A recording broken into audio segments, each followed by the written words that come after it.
1892 में प्रकाशित काबुलीवाला रविंद्रनाथ टैगोर की एक सबसे प्रतिष्ठित लघु कथाओं में से एक है। ये कहानी एक छोटी लड़की मिनी और एक बूढ़े आदमी के बारे में है।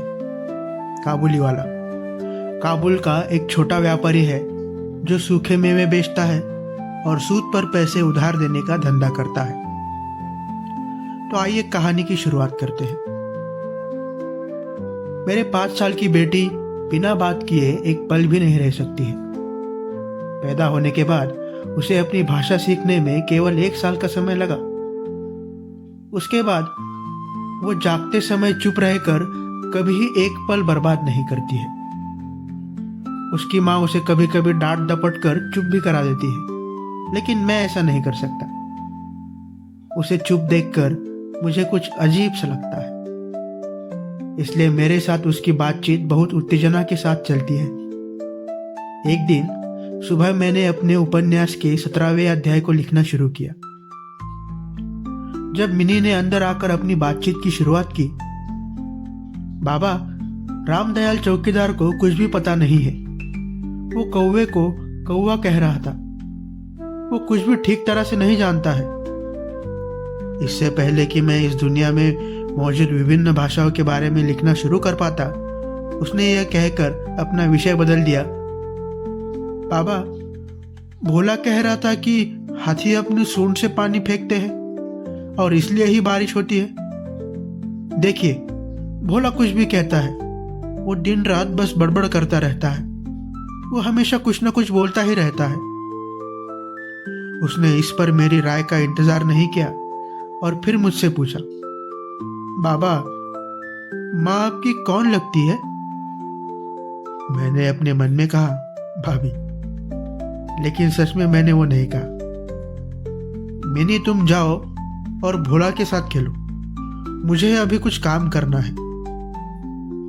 उसने फिर अपने घुटनों और हाथों का उपयोग करते हुए मेरी लिखने की मेज के पास बैठकर एक तेज लय में अगडुम बागडुम का खेल खेलना शुरू कर दिया।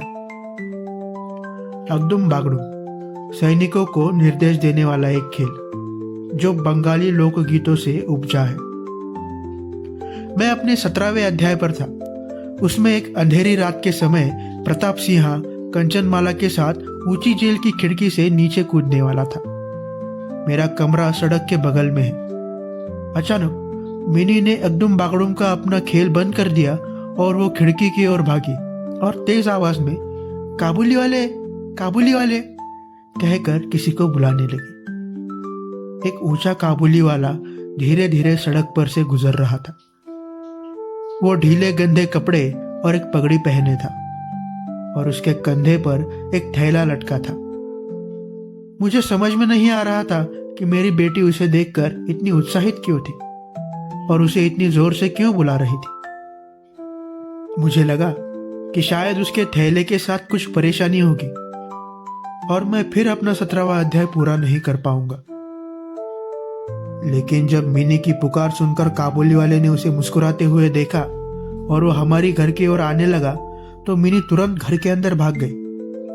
मिनी को ऐसा लगा था कि काबुली वाले ने अपने बड़े थैले के अंदर उसके जैसे कुछ बच्चे भरे थे। काबुली वाले ने मुस्कुराते हुए चेहरे से मेरा अभिवादन किया। मैं सोच रहा था कि वैसे प्रताप सिंह और कंचनमाला की साथ स्थिति काफी कठिन थी, पर अब जब हमने काबुली वाला को अंदर बुला ही लिया था, तो उससे कुछ भी न खरीदना अच्छा नहीं लगेगा। मैंने उससे कुछ खरीदा। फिर मैंने और अब्दुल रहमान ने रूस, अंग्रेजों, सीमा सुरक्षा कानूनों जैसे विविध विषयों पर चर्चा भी की। जाते समय उसने पूछा, बाबूजी, आपकी बेटी कहाँ गई है? मैंने मिनी को अंदर से उसके डर को तोड़ने के लिए बुलाया। वो बड़े शक के साथ उसके थैले को घूरती रही। काबुली वाले ने अपने थैले से कुछ किशमिशें निकाली और मिनी को भेंट की। उसने उन्हें बिल्कुल स्वीकार नहीं किया और उसकी बजाय संदेह के कारण उसने मेरे घुटनों को अधिक कसकर पकड़ा। मिनी का काबुली वाले से पहला परिचय इस तरह हुआ था। कुछ दिनों के बाद जब मैं बाहर जा रहा था, तब मैंने देखा कि मेरी बेटी काबुली वाले से बिना किसी डर के, बिना रुके जोर जोर से बातें कर रही थी। वो हमारे दरवाजे के बगल वाली बेंच पर बैठी थी। काबुली वाला मुस्कुराते हुए उसके पैरों के पास बैठा था और अपनी टूटी फूटी बंगाली में उसे अपनी राय दे रहा था। मिनी को अपने 5 साल के छोटे से जीवन में अपने पिता को छोड़कर इतनी तसल्ली से सुनने वाला और कोई श्रोता नहीं मिला था। मैंने देखा कि काबुली वाले ने उसे बहुत सारी किशमिशें और बादाम दिए थे। मैंने काबुली वाले से कहा, तुमने उसे फिर से ये सब कुछ क्यों दिया? आगे से मत देना। और उसके बाद मैंने उसे 50 पैसे का एक सिक्का दिया। उसने बिना किसी हिचकिचाहट के उसे स्वीकार किया और उसे अपने थैले में रख दिया। जब मैं घर लौटा तो सिक्के को लेकर बहुत हाय हाय हुई। मिनी की माँ उसे डांट रही थी और उससे पूछ रही थी, यह सिक्का तुम्हें कहाँ से मिला? मिनी ने कहा, काबुली वाले ने मुझे दिया।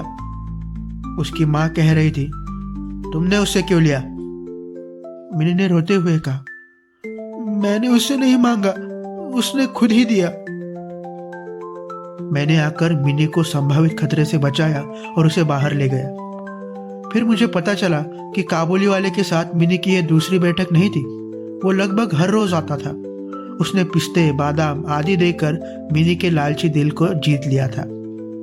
मैंने यह भी देखा कि वे दोनों मिलकर आपस में कुछ मजाक करते थे। उदाहरण के लिए उसे देखकर मेरी बेटी पूछती थी, काबुली वाले तुम्हारे उस थैले में क्या है? फिर रहमत अपनी गहरी आवाज में उसे जवाब देता और मुस्कुराते हुए कहता, उसमें एक हाथी छिपा है। यह कहना कि उसके थैले के भीतर एक हाथी है, उसमें जरूर कोई हास्य होगा।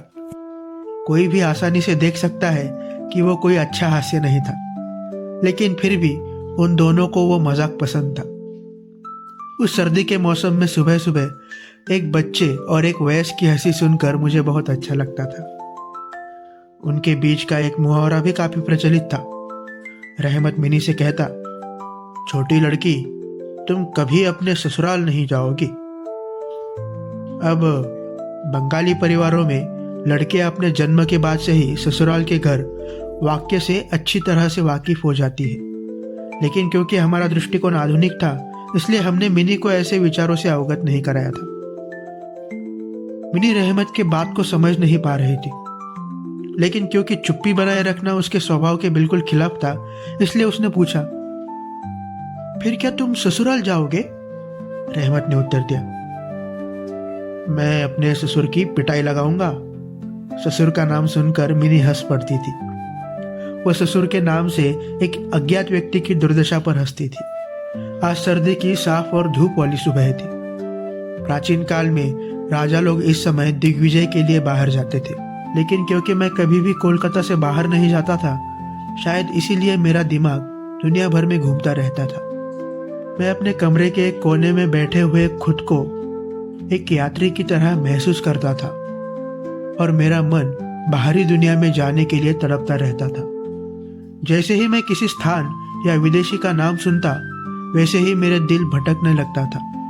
मैं नदियों, पहाड़ों और जंगलों के बीच एक झोपड़ी की कल्पना करता और उससे आनंदपूर्ण स्वतंत्रता का विचार मेरे जहन में जगता था। घर में रहने की मेरी इतनी आदत हो गई थी कि घर से बाहर जाने के बारे में सोचने भर से मुझे ऐसा लगता था जैसे मेरे सिर पर तेज बारिश हो रही हो। इसलिए सुबह अपने छोटे से कमरे की मेज के सामने बैठकर मैं काबुली वाले के साथ तमाम यात्राएं करता था। संकरे, रेगिस्तानी रास्ते के दोनों ओर ऊंचे ऊंचे पहाड़, सामान ढोने वाले ऊंटों की कतारें, पगड़ी वाले व्यापारी जो या तो पैदल चलते थे या फिर ऊंट की सवारी करते। किसी के हाथ में भाला तो किसी के हाथ में एक पुरानी बंदूक होती थी। काबुली वाला अपनी गहरी आवाज में और टूटी फूटी बंगाली में मुझे अपनी जन्मभूमि के बारे में बताता था और वो तस्वीर मेरे दिमाग में एक चलचित्र जैसे घूमती थी। मिनी की माँ एक डरी हुई इंसान थी। जब कभी वो गली में शोर सुनती तो उन्हें लगता था कि दुनिया भर के शराबी हमारे घर की ओर तेजी से बढ़ रहे हो। ये अनुभव करने के बाद कि ये पृथ्वी चोरों, लुटेरों, सांपों, बाघों, मलेरिया, कैटरपिलरों, तिलचट्टों और गोरों लोगों से भरी हुई है, इस दुनिया में कुछ समय रहने के बाद भी वो भयावह सोच उसके दिमाग से निकला नहीं था। रहमत काबुली वाले को लेकर भी उनके मन में तमाम शंकाएं थी। वो बार बार मुझसे अनुरोध करती थी कि मैं उस पर विशेष ध्यान दूं। जब मैं उनके संदेह को दूर करने की कोशिश करता तो वो मुझसे बार बार पूछती, क्या कभी कोई बच्चा चोरी नहीं हुआ है? क्या काबुल में गुलामों का कोई व्यापार नहीं होता है? क्या एक लहीम शहीम काबुली वाले के लिए एक छोटी बच्ची चुराना असंभव है? अंत में मुझे उनकी बात को मानना पड़ा। वो बात असंभव नहीं, लेकिन अविश्वसनीय जरूर थी। अब हर किसी में विश्वास करने की शक्ति नहीं होती है, इसलिए मेरी पत्नी डरी रही, लेकिन फिर भी मैं रहमत को अपने घर आने से मना नहीं कर पाया। हर साल जनवरी के मध्य में रहमत अपने वतन जाता था। ये वो समय होता था जब वो अपने दिए कर्ज को दोबारा वसूल करने में व्यस्त रहता था। वो घर घर जाकर अपना पैसा वसूल करता था। फिर भी वो दिन में एक बार मिनी से मिलने जरूर आता था। ऐसा लगता था जैसे उनके बीच कोई साजिश हो। जिस दिन वो सुबह नहीं आता, उस दिन मैं उसे शाम को देखता। अगर आप एक ऊंचे आदमी को अंधेरे में एक मैला चोंगा पहने हुए देखें तो आपके मन में भी जरूर आशंकाएं पैदा होंगी। लेकिन जब मैं मिनी को उसकी ओर हंसते हुए, दौड़ते हुए और चिल्लाते हुए देखता, काबुली वाले, काबुली वाले, और फिर उन दोनों दोस्तों के बीच की नोकझोंक सुनता, तो मेरा दिल खुशी से भर जाता। एक सुबह मैं अपने छोटे से कमरे में बैठा हुआ था, अपना लिखा निबंध जांच रहा था। 2-3 दिन पहले ही सर्दियां खत्म हुई थी, पर फिर भी ठंड से हर कोई कांप रहा था। खिड़की से अंदर आकर सूरज की किरणें मेज के नीचे मेरे पैरों पर गरमा रही थी। धूप काफी गर्म थी, शायद सुबह के 8 बज रहे थे, और सुबह टहलने वाले लोग सर पर टोपी पहने उस समय घर वापस लौट रहे थे। तभी गली से तेज आवाजें आने लगी। मैंने देखा कि 2 गार्ड रहमत के साथ थे और रहमत के हाथ बंधे हुए थे। जिज्ञासु लड़कों की एक टोली उनका पीछा कर रही थी। रहमत के कपड़ों पर खून के निशान थे और एक गार्ड के हाथ में खून से लथपथ एक चाकू था। मैं अपने गेट के बाहर गया और मैंने गार्ड को रोककर उस घटना के बारे में पूछा। मैंने सुना कि हमारे एक पड़ोसी ने रहमत से एक रामपुरी चादर खरीदी थी और बाद में उनकी कीमत चुकाने का वादा किया था, पर जब उसने उस कर्ज को चुकाने से इनकार किया तो उससे रहमत नाराज हुआ और उसने उसे चाकू मार दिया। रहमत कुछ बुरा भला कह रहा था। उस समय मिनी काबुली वाले, काबुली वाले चिल्लाते हुए अंदर से बाहर आई। मिनी को देखकर रहमत का चेहरा एक प्यारी सी मुस्कान के साथ चमक उठा। उसके कंधे पर उसका थैला नहीं था, इसलिए उन्होंने थैले के बारे में कोई नोक-झोंक नहीं की। मिनी ने पूछा, क्या आप अपनी ससुराल जा रहे हो? रहमत ने मुस्कुराते हुए जवाब दिया, हाँ, मैं वही जा रहा हूं। मिनी को हंसाने के लिए उसका जवाब पर्याप्त नहीं था, इसलिए उसने मिनी को अपने बंधे हुए हाथ दिखाए और कहा, मैंने अपने ससुर को पीटा होता, पर अब मेरे हाथ बंधे हुए हैं।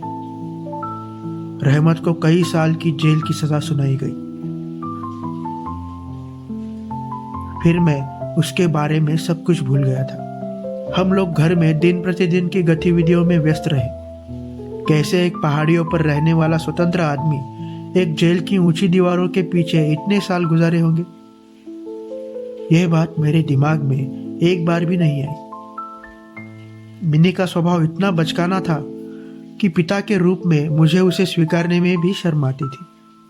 वो आराम से अपने पुराने दोस्त को भूल गई और अब उसने एक घोड़े वाले से दोस्ती कर ली। फिर धीरे धीरे जैसे वो बड़ी हुई, अन्य लड़कियां उसकी दोस्त बनी। अब वो अपने पिता के कमरे में भी बहुत कम आती थी। ऐसा लगता था जैसे पिता और पुत्र के बीच की दोस्ती खत्म हो गई हो। इस तरह कई साल बीत गए। फिर एक बार फिर सर्दी आई। अब मिनी की शादी तय हो गई थी। दुर्गा पूजा की छुट्टियों के दौरान उसकी शादी होने वाली थी। फिर मेरे खुशी का स्रोत मुझसे दूर हो जाएगा। मेरे घर की दुर्गा कैलाश पर्वत पर चली जाएगी। वो सुबह बहुत खूबसूरत थी। मानसून की बारिश के बाद सूरज की किरणें सोने की तरह चमक रही थी। पास में खड़े पुरानी ईंटों और सुर्खी चूने के घर धूप में चमक रहे थे। सुबह से ही हमारे घर में शहनाइयां बज रही थी। मुझे रोना आ रहा था। गमगीन भैरवी रागिनी पतझड़ के सूरज के साथ दुनिया में मेरी उदासी फैला रही थी। सुबह से ही घर पर कोहराम मचा हुआ था। लोग आ जा रहे थे। आंगन में बांसों का पंडाल बनाया जा रहा था। झाड़ फानूस लगाए जा रहे थे। घर में भीड़ का कोई अंत नहीं था। मैं अपने कमरे में बैठा खर्च लिख रहा था। तभी रहमत अंदर आया और उसने मुझे सलाम किया। पहले तो मैं उसे पहचान ही नहीं पाया। न तो उसके कंधे पर थैला लटका था और न ही उसके लंबे बाल थे। उसके शरीर में अब वो पुरानी ताकत भी नहीं थी। फिर मैंने उससे पूछा, रहमत, तुम कब आए? उसने कहा, कल शाम को ही मैं जेल से रिहा हुआ हूं। ऐसा लगा जैसे मेरे कानों में खतरे की घंटी बज रही हो। मैंने अपनी जिंदगी में पहले कभी किसी कातिल आदमी को नहीं देखा था। मुझे अपने अंदर एक सिहरन सी महसूस हुई। आज के शुभ दिन मैं चाहता था कि वैसा आदमी मेरे यहाँ ना आए। मैंने उससे कहा, आज मैं घर के एक जरूरी काम में व्यस्त हूँ, तुम आज यहाँ से चले जाओ। उसने तुरंत बाहर जाना शुरू कर दिया, लेकिन दरवाजे पर पहुंचने के बाद वो कुछ रुका और उसने कहा, क्या मैं एक बार खुकी को देख सकता हूँ? उसका मानना था कि मिनी उतनी ही छोटी होगी जितनी वो कभी हुआ करती थी। वो दौड़ती हुई आएगी और उसे काबुली वाले कहकर बुलाएगी और फिर वे अपनी मज़ेदार बातें जारी रखेंगे। वो अपने साथ अंगूर, कुछ बादाम और किशमिश का एक डिब्बा भी लाया था, जो उसने अपने एक हमवतन दोस्त से मांगे थे, लेकिन उसके पास थैला नहीं था। मैंने कहा, आज घर पर एक समारोह है, आज तुम किसी से नहीं मिल पाओगे। वो थोड़ा सा परेशान हुआ। वो चुपचाप खड़ा रहा और कुछ देर तक मुझे देखता रहा और फिर वो सलाम बाबू कहकर वहां से जाने लगा। मैंने अपने दिल में कुछ दर्द सा महसूस किया और मैं उसे वापस बुलाने की सोचने लगा। तभी मैंने उसे वापस आते हुए देखा। वो मेरे पास आया और उसने कहा, ये कुछ अंगूर, बादाम और किशमिश है जो मैं खुकी के लिए लाया था, कृपा यह उसे दे दे। पर जैसे ही मैंने उसे पैसे देने की कोशिश की, उसने अचानक से मेरा हाथ पकड़ लिया और मुझसे कहा, आपकी ये बड़ी मेहरबानी मुझे हमेशा याद रहेगी। कृपा मुझे पैसे ना दे। आपकी तरह मेरे घर में भी एक बेटी है। मैं उसके बारे में सोचता हूँ और फिर आपकी बेटी के लिए कुछ मिठाई लाता हूँ। मैं यहाँ कोई धंधा करने नहीं आता हूँ। यह कहते हुए उसने अपने ढीले चोंगे के अंदर हाथ डाला और अपने छाती के पास से कहीं से एक गंदे टुकड़े को बाहर निकाला और फिर बहुत सावधानी से उसके तहों तक खोलकर मेरे मेज पर फैलाया। मुझे उस कागज पर एक छोटे से हाथ की छाप दिखाई दी। न तो वो कोई फोटो था और न ही कोई पेंटिंग। वो काले रंग की कालिख का उपयोग करके कागज पर एक छोटे से हाथ की छाप दी। फिर रहमत ने अपनी बेटी की याद को अपनी छाती में दोबारा छुपा लिया। रहमत हर साल कलकत्ता की सड़कों पर मेवे बेचने के लिए आता था, पर जैसे ही वो अपनी छोटी बच्ची के हाथ की छाप छूता, उसका दिल अमृत से भर जाता था। वो छाप देखते ही मेरे आंखों में पानी आ गया। उस समय मैं भूल गया कि वो एक काबुल का मेवे वाला था और मैं बड़े घर का एक संभ्रांत बंगाली था। मैंने अब उसे एक पिता के रूप में समझा। उस छोटे से हैंडप्रिंट ने मुझे मेरे मिनी की याद दिलाई। मैंने उसे तुरंत अंदर बुलाया। घर की महिलाओं ने कई आपत्तियां उठाई, लेकिन मैंने उनकी कोई परवाह नहीं की। फिर माथे पर चंदन का टीका लगाए, लाल दुल्हन की साड़ी पहने मिनी आई और मेरे पास आकर खड़ी हुई। उसे देखकर काबुली वाला पहली बार उलझन में पड़ गया और इस बार वे अपनी पुरानी बातचीत शुरू नहीं कर पाए। अंत में मुस्कुराते हुए उसने कहा, कोकी, क्या तुम अपने ससुराल जाओगी? मिनी को अब ससुराल का मतलब पता था, इसलिए उसने उसे पहले की तरह जवाब नहीं दिया। वो शर्मा गई और दूसरी ओर देखने लगी। मुझे वो पहला दिन याद है जब वे दोनों पहली बार मिले थे। मेरे दिल में उस बात का दर्द था। मिनी के जाने के बाद रहमत फर्श पर बैठ गया। उसे अचानक समझ में आया कि उसकी बेटी भी अब बड़ी हो गई होगी और उसके साथ भी अब उसका एक नया परिचय होगा। मैंने उसे एक करेंसी नोट दिया और उससे कहा, रहमत, अपनी बेटी के लिए घर वापस जाओ। जब तुम अपनी बेटी से मिलोगे तो उससे मेरे मिनी को भी बहुत अच्छा लगेगा।